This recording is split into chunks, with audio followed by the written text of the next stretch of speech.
चलिए question number 13 के अंदर के दो क्वेश्चंस है, ये मैं डिस्कस करने जा रहा हूँ।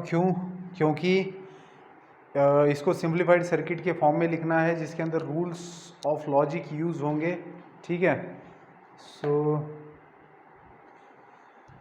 क्या करना होता है बेटा, हम लोगों ने पहले भी ऐसा क्वेश्चन देखा है कि हम लोग क्या करते हैं, इसको सिंप्लीफाइड फॉर्म में लिखना है, सिंपल स्विचेस में लिखना है। मतलब जैसे इस सर्किट के अंदर 6 स्विचेस का यूज़ किया है तो कम से कम स्विचेस का यूज़ करके क्या हम इसको लिख सकते हैं।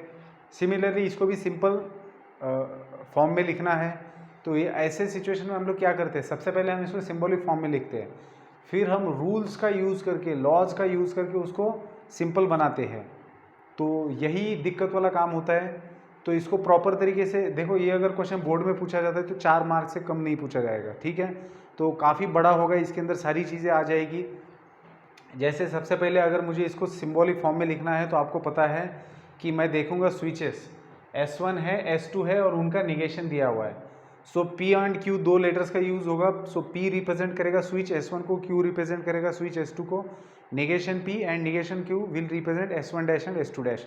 तो उस हिसाब से इसका सिंबॉलिक फॉर्म क्या होगा, इसका सिंबॉलिक फॉर्म होगा S1 मतलब P, उसके साथ सीरीज में है निगेशन Q।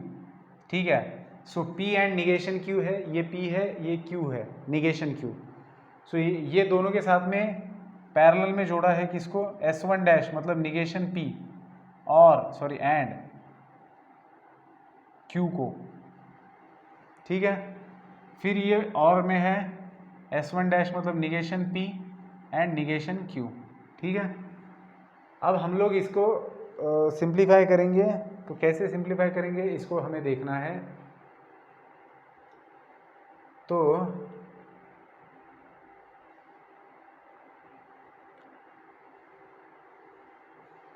चलिए इन दोनों को देखिए, इन दोनों के अंदर निगेशन भी दिख रहा है, एंड दिख रहा है कॉमन। तो कॉमन निकाल लेते हैं डिस्ट्रीब्यूटिव लॉ यूज़ करके। So this is logically equivalent to P and negation Q को एज इट इज रखते हैं और यहाँ पर डिस्ट्रीब्यूटिव लॉ यूज़ हो रहा है। So negation P and common निकलेगा, ब्रैकेट के अंदर बचेगा Q और निगेशन Q। ठीक है, so this is logically equivalent to, so आपने ये कैसे लिखा, since by distributive law, since by distributive law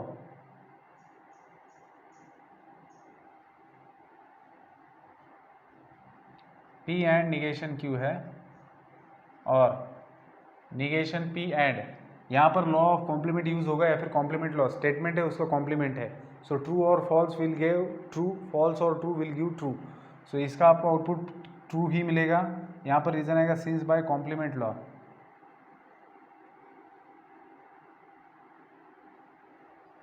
this is logically equivalent to P and negation Q as it is आएगा और negation P and true statement.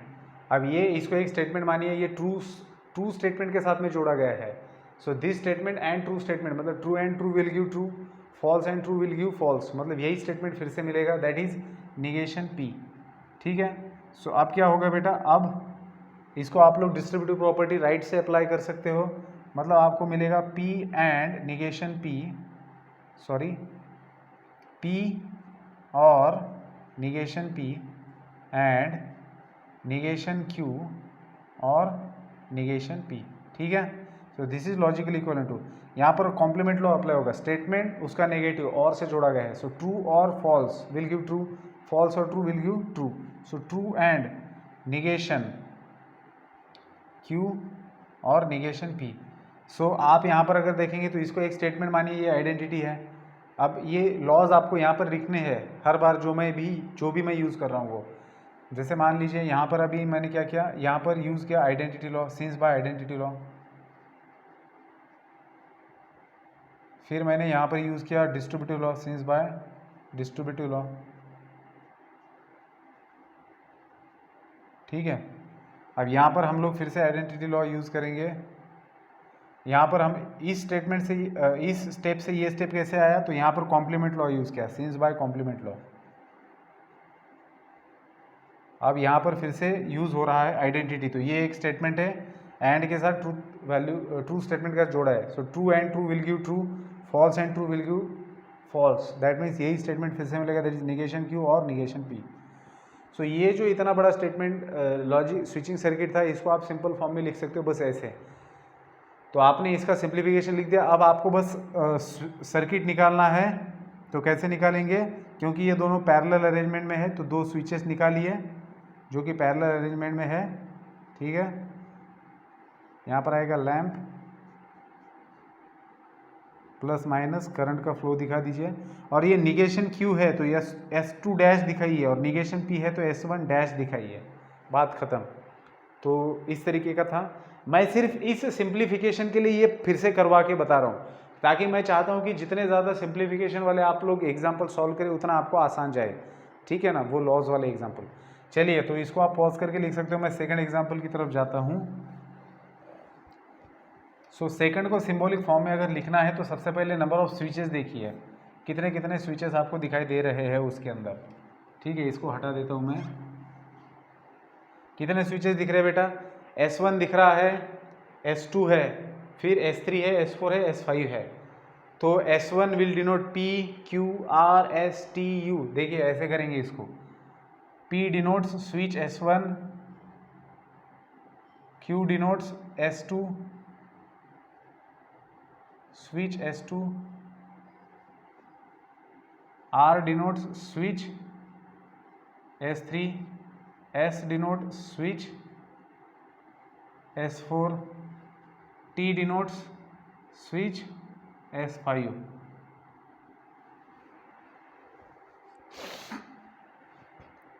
तो अभी तो सबसे पहले सिंबॉलिक फॉर्म में लिखना होगा। तो ये सब लोग ये आपस में पैरेलल अरेंजमेंट में है, और ये सब मिलके इस वाले अरेंजमेंट के साथ में सीरीज में है। तो दो बड़े ब्रैकेट आएंगे सीरीज में। ठीक है, सो पहला ब्रैकेट मैं यहाँ पर लिखता हूँ, तो इसके अंदर ये दोनों सीरीज में आएंगे। कौन? P and Q। So P and Q आएगा। और नेक्स्ट है S3 डैश मतलब निगेशन R, S3 डैश मतलब निगेशन R, और S4 डैश मतलब निगेशन S और निगेशन T। ठीक है, सो ये आ गया आपका फर्स्ट ब्रैकेट। अब ये पूरा का पूरा ब्रैकेट सीरीज में है, किसके साथ में? दूसरा लिखेंगे। तो ये पहले दोनों सीरीज में है, that is P and Q, और ये दोनों पैरेलल में है इन तीनों के साथ में, that is R and S and T के साथ में। ठीक है, अब बेटा यहाँ पर आप लोगों को देखना है कि कैसे इसको अच्छा ये बहुत सही है, सिंपल नहीं है। देखिए आप इसको लिख सकते हो पहले ब्रैकेट को P एंड Q, फिर ये और है। ठीक है, और इसको कैसे लिखा जा सकता है? क्या इसको हम ऐसे लिख सकते हैं, निगेशन को बाहर ले लिया, R and S and T, ऐसे लिख सकते हैं क्या? नहीं, मुझे नहीं पता लिखा जा सकता है कि नहीं। 3 स्टेटमेंट्स का डी मॉर्गन्स लॉ होता है क्या?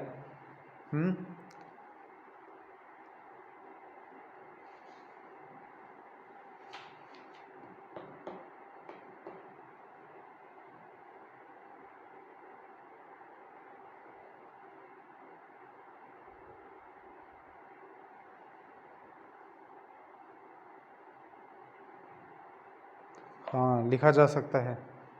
ठीक है, तो डी मॉर्गन्स लॉ 2 स्टेटमेंट के लिए नहीं होता है, 2 से ज़्यादा के लिए भी होता है। सो इन तीनों में से निगेशन को बाहर लिया और की जगह एंड लिख दिया, तो बस काम तमाम हो गया। अभी यहाँ पर P एंड Q और R and S and T, तो बात ही खत्म हो गई बेटा। यहाँ पर देखिए इन दोनों स्टेटमेंट में, देखिए इसको एक स्टेटमेंट मानिए, तो P एंड Q है, P एंड Q दोनों भी एक ही स्टेटमेंट है, और दोनों के साथ में, तो इसको कॉमन लेंगे तो डिस्ट्रीब्यूटिव लॉ के हिसाब से क्या लिख सकेंगे आप लोग? P एंड Q बाहर आएगा और साइन बाहर आएगा, तो ब्रैकेट के अंदर बचेगा negation of R and S and T, और ये एंड आएगा और यहाँ पर आएगा R and S and T। ठीक है, अब मुझे आप बताइए, एक स्टेटमेंट है उसका निगेशन है आपके पास। अब ये स्टेटमेंट या तो ट्रू होगा तो ये फॉल्स होगा, ये फॉल्स होगा तो ये ट्रू होगा। तो हो क्या रहा है, ये true and false will give false, false and true will give false, मतलब इस पूरे का आउटपुट आएगा false, that is P and Q और फॉल्स मिलेगा आपको। तो ये एक स्टेटमेंट है और फॉल्स, मतलब ट्रू रहेगा और फॉल्स, तो आइडेंटिटी लॉ यूज होगा, ट्रू और फॉल्स विल गिव ट्रू, और अगर ये फॉल्स है तो फॉल्स और फॉल्स विल गिव फॉल्स। तो यही स्टेटमेंट फिर से रिपीट होगा। तो इतने बड़े स्विचिंग सर्किट को आपने बस 2 स्विच में कन्वर्ट कर दिया, P एंड Q वाले। तो इसका तो आपको पता है कैसे आएंगे स्विचेस, इसके सीरीज में आएंगे। ठीक है, S1 S2, तो ये P Q, ठीक है। तो इसके लिए आपने ये स्विचिंग सर्किट निकाल दिया। तो ये था बेटा आपका क्वेश्चन नंबर कौन सा, 13, ठीक है। सो क्वेश्चन नंबर 13 के बाद में आता है check whether the following switching circuits are logically equivalent, ठीक है। 14 ले लेते हैं, लिखता हूँ मैं 14 क्वेश्चन। चलिए बेटा, आपको क्वेश्चन ये पूछा है इसके अंदर कि check whether the following switching circuits are logically equivalent, justify. आपको इसके अंदर देखिए क्वेश्चन नंबर 14 के अंदर दो क्वेश्चन पूछे हैं, A and B are the two questions. A question के अंदर दो स्विचिंग सर्किट दिए हैं, बी क्वेश्चन के अंदर दो स्विचिंग सर्किट दिए हैं, और पूछा है कि क्या ये लॉजिकली इक्विवेलेंट है। तो देखिए लॉजिकल इक्विवेलेंस चेक करना है तो सबसे पहले सिंबॉलिक फॉर्म लिखिए और देखिए, है ना, क्योंकि हमारे पास तरीका क्या है लॉजिकल इक्विवेलेंस चेक करने का, सिंबॉलिक फॉर्म लिख के या तो ट्रूथ टेबल निकालो या फिर रूल्स का यूज़ करेंगे। तो सबसे पहले इन दोनों के लिए अगर सिंबॉलिक फॉर्म लिखेंगे तो फर्स्ट वाले का सिंबॉलिक फॉर्म कैसे होगा, ये तो हमारे रेगुलर नोटेशंस रहेंगे, S1 को P, S1 डैश को निगेशन P, S2 को Q, इस तरीके से। तो ये P है आपका, ये सीरीज में है, इन दोनों को पैरेलल में लिखना है, दैट इज Q और R। सॉरी। और सेकंड वाले का सिंबॉलिक फॉर्म क्या होगा, S1 S2 दोनों सीरीज में है, that is P and Q, और ये दोनों सीरीज में है, that is S1 and S3, that is R। तो आप सीधा यहां पर डिस्ट्रीब्यूटिव लॉ अप्लाई कर दो ना। So this is logically equivalent to P and Q और P एंड R। तो ये दोनों एक ही तो है, ठीक है। सो खत्म, इसका जस्टिफिकेशन भी क्या देना है, आप पहले तो आप अच्छे से नोटेशन लिखिए सारे, that P denote switch S1 वगैरह, फिर symbolic form of first switching circuit, second switching circuit, फिर यहाँ पर डिस्ट्रीब्यूटिव लॉ अप्लाई कर दो और बोल दो कि this two are the same, that's why they are logically equivalent. Similarly first के लिए सिंबॉलिक फॉर्म क्या है आपके पास, ये दोनों है पैरेलल में। तो ये समझते हो ना आप, ये सर्किट ऐसे आधा दिया है तो मतलब बाकी का पोर्शन दिया नहीं तो कंप्लीट है, समझ लेना है, ठीक है। सो S1 दैट इज P और Q है, एंड P और R है, ये 1 वाला है। अब सेकंड देखना है आपको, यहाँ पर P है और Q एंड R है। तो यहाँ पर आप डिस्ट्रीब्यूटिव प्रॉपर्टी अप्लाई करो, दैट इज P और Q एंड P और R, ठीक है। तो हो गया, ये दोनों सेम ही तो है। सो ये दोनों भी क्वेश्चन के अंदर दो लॉजिकल स्विचिंग सर्किट दिए, ये दोनों भी लॉजिकली इक्विवेलेंट है, ठीक है बेटा। तो ये था क्वेश्चन नंबर 14। अब बचते हैं 15, 16 एंड 17, तो देखेंगे उनको भी लेकिन नेक्स्ट वीडियो के अंदर, ठीक है। इसी में देखते हैं क्वेश्चन नंबर 15 को, मैं लिखता हूँ क्वेश्चन नंबर 15 पॉज करके। चलिए बेटा, क्वेश्चन नंबर 15। सो 15 के अंदर एक सर्किट दिया है, तो हमें क्वेश्चन ये पूछा है कि give alternative arrangement of the following circuit so that the new circuit has minimum switches. मतलब आपको एक इसको अल्टरनेटिव अरेंजमेंट देना है जिसके अंदर मिनिमम स्विचेस का यूज़ किया गया हो। तो कैसे करेंगे इसको, तो सबसे पहले तो नोटेशन सिंपल है, as usual notation, P S1 Q S2 R S3 and so on.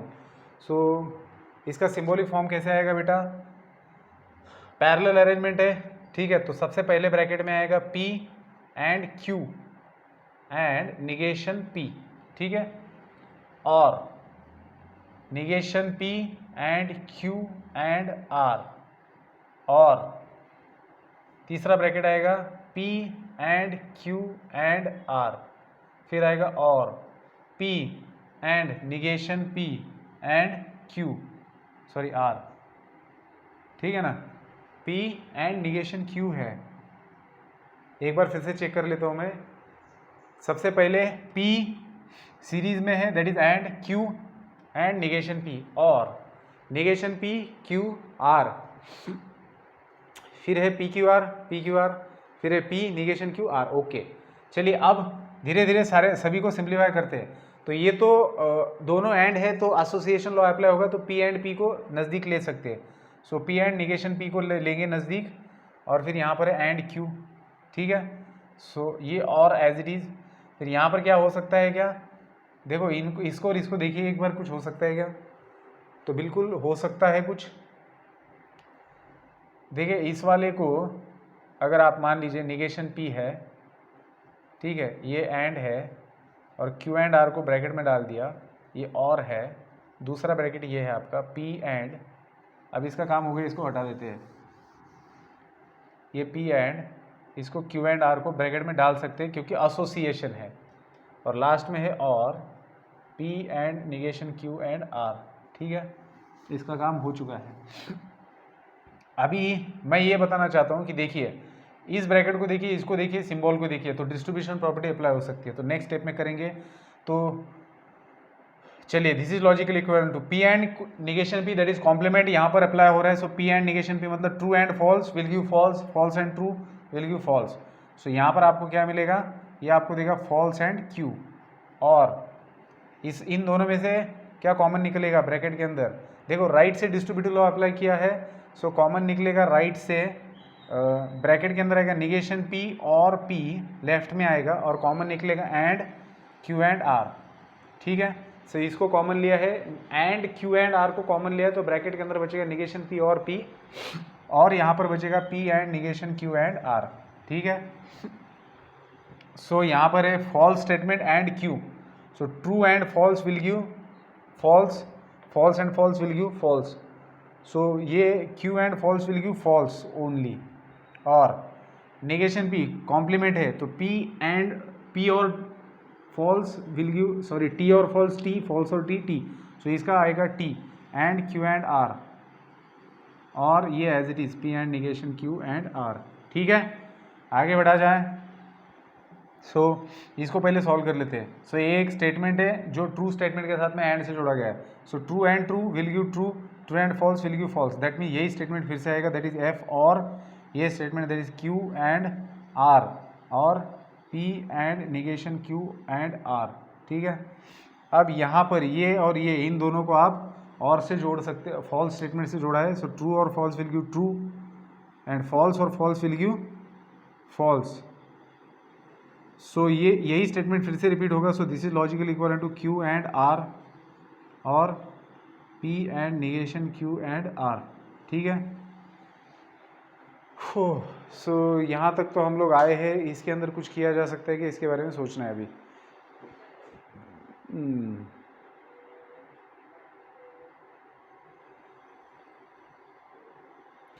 चलिए इसको और सिंप्लीफाई किया जा सकता है। देखिए इसको हम लोग क्या करते हैं, इन दोनों को ब्रैकेट के अंदर ले लेते हैं क्योंकि यहाँ पर एसोसिएशन अप्लाई हो सकता है।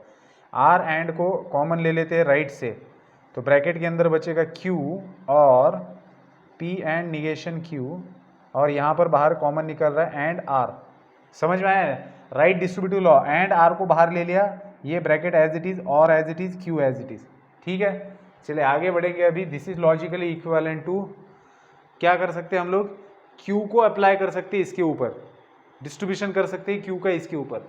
सो Q का डिस्ट्रीब्यूशन अगर करेंगे तो Q और P मिलेगा एक ब्रैकेट में, and as it is Q और निगेशन Q मिलेगा, ठीक है, एंड ब्रैकेट के बाहर R as it is. This is logically equivalent to, ये Q और P एज इट इज रहेगा, एंड कॉम्प्लीमेंट लॉ, ट्रू और false will give true, false और true will give true, so यहाँ पर आएगा ट्रू एंड R।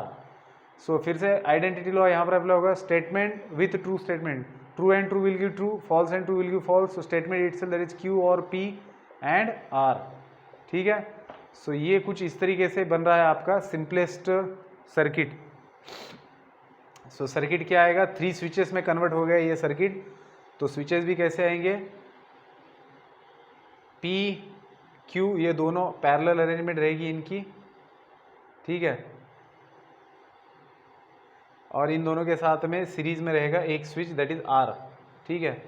तो इस तरीके से आपका ये रहेगा सर्किट, प्लस माइनस ये करंट, ये इसको P और Q आया है ना, सो S2 बोलिए, S1 बोलिए, और यहाँ पर S3 आएगा। सो इस तरीके से 15 का आंसर। सो बेटा यहाँ पर इस वीडियो में रुकते हैं, 2 क्वेश्चन बाकी है 16, 17, उनको भी मैं डिस्कस करने वाला हूँ, ठीक है, नेक्स्ट वीडियो में उनको डिस्कस करूँगा।